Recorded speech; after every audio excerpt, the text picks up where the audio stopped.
believed to be from a hospital in China.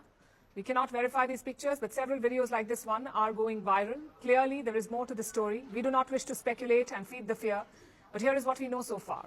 This is not a new disease. Experts say that China is dealing with an outbreak of HMPV. That's the human metapneumovirus, HMPV. This virus has been around for at least 60 years. It is quite common and easy to catch. So unlike the Wuhan virus, this time they seem to be dealing with a known disease, and yet there are reasons to be worried. The first reason is the scale of the outbreak. It is massive.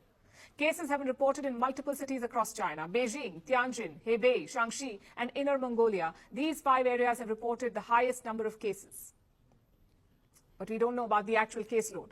As usual, China has not shared any data, so we don't know how much worse it could become. The second reason to be worried is the nature of the patients. HMPV attacks the younger sections of the population, the children and adolescents. They are the most vulnerable to contracting this virus, and a large number of patients right now are also children. Plus, treatment is also challenging because just like the Wuhan virus, the HMPV is a respiratory disease. There is no drug to treat it. There are no vaccines either, and the symptoms are similar. Fever, cough, and shortness of breath. That's what HMPV patients have. In severe cases, they can develop other complications like bronchitis or pneumonia. So they may need intensive care, oxygen, or even a ventilator. Again, does this sound familiar to you? We all know what happens when hospitals are overwhelmed, when there are too many patients to treat and not enough resources, when oxygen supplies are about to run out, when patients cannot find beds for treatment. HMPV is not the same as the Wuhan virus, but it can easily wreak havoc on the health system. China knows this too. In fact, its hospitals are already feeling the strain. Despite that, it refuses to come clean about the outbreak or its scale. It seems to have learned nothing from the last pandemic. It remains in a state of denial. Just look at this story. It came out 3 days back. The World Health Organization, or WHO, made an appeal to Beijing. It has asked China to come clean about the Wuhan virus pandemic. The WHO has sought data from Beijing. And how did Beijing respond? With a denial. On the issue of COVID-19 traceability, China has always upheld the spirit of scientific openness and transparency, as it actively supported participation in the global scientific traceability methods. At the same time, we firmly oppose any form of political manipulation. China's openness and transparency have exceeded expectations. They say they have exceeded expectations. Does the WHO agree with that?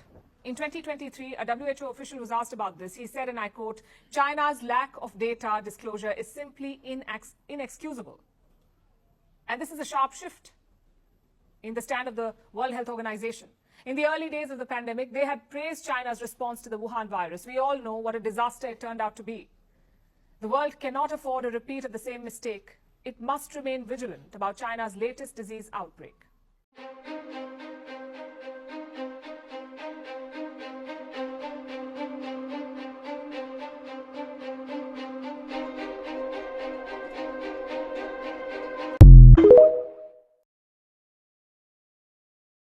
He says, fellow service members, veterans, and all Americans, time to wake up. We are being led by weak and feckless leadership who only serve to enrich themselves.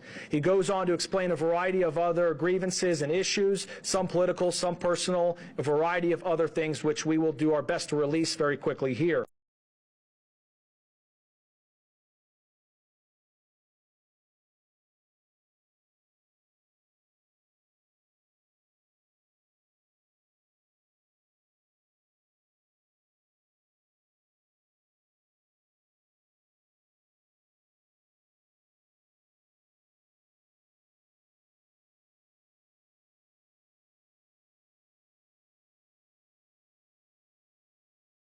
Do you want to read the email? Yep. So this email came in on December 31st at 10:42 a.m. That is Tuesday. He said, "In case I do not make it to my decision point or on to the Mexico border, I am sending this now. Please do not release this until 1 January and keep my identity private until then. First off, I am not under duress or hostile influence or control. My first car was a 2006 black Ford Mustang V6 for verification. What we have been seeing with drones," he puts that in quotes, he says drones, "is the operational use of gravitic propulsion systems powered aircraft by most recently China and the East Coast, but throughout history the US. Only we in China have this capability.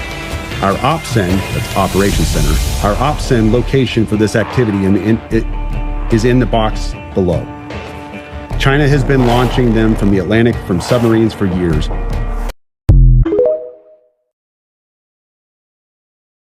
Even on the Jeffrey Epstein case, like, what's suggesting government involvement here? What do you mean? What do you mean what's suggesting? Like, what part of the involvement? Jeffrey Epstein case is like, oh my God, the government is like playing a part in this? Well, the fact that he had ties to the Mossad and the CIA, and that when they raided his home, he had his face and about, what was it, 6 different passports? Who can issue passports? For when we look at Epstein, right? Epstein was a billionaire, right? Why was he a billionaire? Why? Because of trading or whatever he did? I'm not totally sure. No, that's the question. Nobody knows why him I don't know or his why. brother Yeah, but there's like had a million different. dollars. Sure, there's lots of people where I don't know how they made their money, but to fill in the gaps of all of this with some. No, you should always huge know how conspiracy. somebody became a billionaire. Like, that's like a very easy thing. Like, somebody shouldn't just be like, I became a billionaire, and you have no idea how. Like, I'm sure there are tons of people who it's are like, I billionaires that sold the aren't. product. You know why Elon Musk has money. You know why Jeff Bezos has money. You should not say we can't connect the dots on how this person became a billionaire that was able The to purchase filings an aren't island. always going to be public. That like, oh well, I can figure out exactly why this person became a billionaire. If they don't work in like public traded companies or something, how will you ever know? Did you actually look into the Epstein case, or are you just, because I can't tell right now if your thing is just to be contrarian? Okay, hold on. No, I'm being serious. No, I'm asking you because it seems like you're just like, whatever your position is, I'm going to take the opposite and I'm going to say something really quickly and try to say, well, how do we know? Blah, blah, blah, blah. And it's like, that's actually quite boring. Sure, I You know what I understand. mean? Like, So it's like, dude, like, let's actually have a real conversation, because tons of stuff is happening right now. A lot of stuff is being exposed, right? Mm-hmm. People are, for the first time, able to grasp a theory that finally makes sense, right? It finally makes sense. It makes sense that there is a blackmail ring operating in DC, because we don't understand why we keep sending our politicians to DC, and then it's like they completely serve anybody other than the American people. You're looking prison at where the he Diddy supposedly got thing, killed and and you're everything, realizing how many artists have stood up and said this exact same thing was going on. Now you have somebody that has filed something with proof saying it's going on, and then you just have like a Destiny being like, "Oh, what if it's not going on? What if it's not? Whoa. Okay, well, sure. So here's like a oh, maybe WAP is just really just that amazing. People just love talking about vaginas and like mopping the floor. It's like, you can do that thing, but Okay. it's not interesting. You know what I mean? I have this theory that Satan is not God's greatest enemy. Satan is God's Trojan horse. It is God's distraction, and humans are in fact God's greatest enemy. Walk with me for a second. I was muddling over the idea of, if it's unhealthy to date a jealous man, why is it healthy to serve a jealous God? So I started dissecting, what reason would God have to be jealous in the first place? As a religious deconstruction advocate, my goal is to get people to expand their understanding of God, to enhance their connection. And that starts by deconstructing any sort of contradictions or confusion that you might have within Christianity. And that was always a point for me, because jealousy is very human. Galatians 5:20-26 deems it an act of the flesh. So I was wondering, what need or want does God have that he cannot fulfill? Based off the definition of jealous and jealousy, to be envious of someone's accomplishments or their advantages, a feeling of anxiety, suspicion, or anger towards the potential loss of something or someone that you love to a competitor, a fierce protectiveness of one's possessions, possessiveness.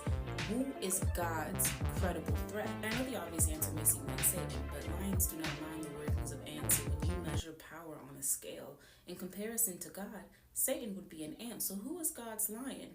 Because it begs the age-old question, if God really believes that Satan is a credible threat, why would he not just get rid of Satan if he has the power to do so? I've heard it said that God is the greatest inventor and we are his most complex creation, but most inventors have built-in safety precautions to protect details that they see to be complex, intricate, or delicate, to preserve their creation. It is the reason your skull is there to protect your brain. It is the reason your ribcage is there to protect your heart and your lungs. So the precautionary measure would have been to not put new creation where he has cast his enemy. And then I thought about a clip that I saw from my mutual Deontay's Grits and Eggs podcast, where he said that Christians constantly give their power over to God, and it's power that really belongs to them. And that's when I remembered that there is an idea that gods are sustained by their worshipers, and when the worshipers die, the gods die because they're ideas. I don't think God can kill Satan, because Satan is God's idea, and he has shared that idea. He has Trojan horsed that idea to give you somebody to be angry with, somebody to be scared of. That way he could paint himself as a protector and a savior, and anything else that he would need to in order to sustain his worship. Isn't it weird that you're made in his image, but you have no power, and all the things that would be in alignment with his power are things that are deemed demonic and off limits, because it is witchcraft and it is of Satan.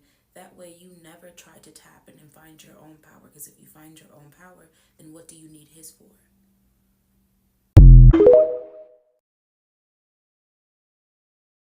Diddy might be sitting in a New York jail right now as he awaits trial, but the lawsuits keep coming in and a lot of high-profile celebrities have been implicated. We're talking literally the biggest music industry executive in the world, an Oscar-winning actor, some of the producers behind the biggest songs. Let's get into it. It's the actor, Cuba Gooding Jr., who's been accused of assaulting the producer, Little Rod, while on a yacht, which was rented by Diddy. There's Jay-Z, who allegedly assaulted an unnamed accuser with Diddy when she was just 13 years old. There's also someone named Celebrity B who witnessed the alleged assault by Diddy and Jay-Z. The rumor mill has been turning about who the celebrity could be, and until they're named, all we know is that they are a female high-profile celebrity. There's Sir Lucian Grange, who runs Universal Music Group. He was initially named in Little Rod's complaint for funding a lot of Diddy's parties, but that part of the suit has been dismissed. Also implicated are the R&B singer Aaron Hall, Meek Mill, Usher, and Diddy's son, Justin Dior Combs, plus the producer behind TLC's song No Scrubs, Stevie J. And then you've got Jimmy Iovine. He's the co-founder behind Interscope Records. He apparently witnessed Diddy punching his ex-girlfriend, Cassie Ventura, in the stomach. And then not long after that, inked a joint venture between Diddy's Bad Boy Records and Interscope. It's important to note that being named or implicated does not necessarily imply guilt, and many of these people have denied wrongdoing or any involvement. What we can say with absolute certainty, though, is that from May 5, when Diddy's trial starts, we're going to learn a lot more about just how complicit the entertainment industry has been in its involvement and covering up of Diddy's crimes.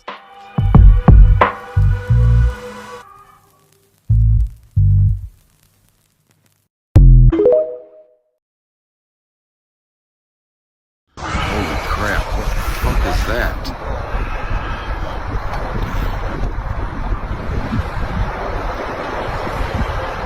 Man, that's definitely not a fucking plane, dude. Y'all, let me explain how these motherfuckers play in our face. They are playing in our face right now, and they are testing our intelligence level at this point, and they just want us to be distracted. So you mean to tell me that the cat in Las Vegas, the one that was in the Cybertruck that blew up in front of the Trump Tower, right? You mean to tell me that y'all go in to identify his body is completely burnt to a fucking crisp, meaning that he is completely unidentifiable. This information is coming from the local authority as well as the news sources, right? Completely unidentifiable. Like, you also find weapons, different guns and stuff like that in there, and the guns are completely burnt to a crisp, meaning that you cannot get serial numbers or anything off of the weaponry. However, you are able to find two damn near perfectly intact forms of ID. You are able to find his military ID and his passport. Make that make fucking sense. You mean to tell me his whole body burnt to a fucking crisp, but a piece of paper like a passport did not? In an explosion? Okay. You may have gotten me with one identification, but two? No. Then with the man from the that did the unalivings in New Orleans, so you telling me that a camera crew goes to Houston and does a MTV Cribs walkthrough of his fucking? When did we start doing that? When did we start going through a person's house on camera? And then you're pointing out perfectly placed items, meaning like perfectly placed papers on the countertop, a perfectly placed Quran with a message or the book being on a specific page that supports the narrative. You find this carpentry area and said, oh, this is where he was making bombs, but you didn't find no bombs. Like, they are playing in our face. Like, none of this shit makes sense. None of this shit makes sense. And you can tell they like scrambling. Like, they're just throwing out narrative to see which one gonna stick at this point.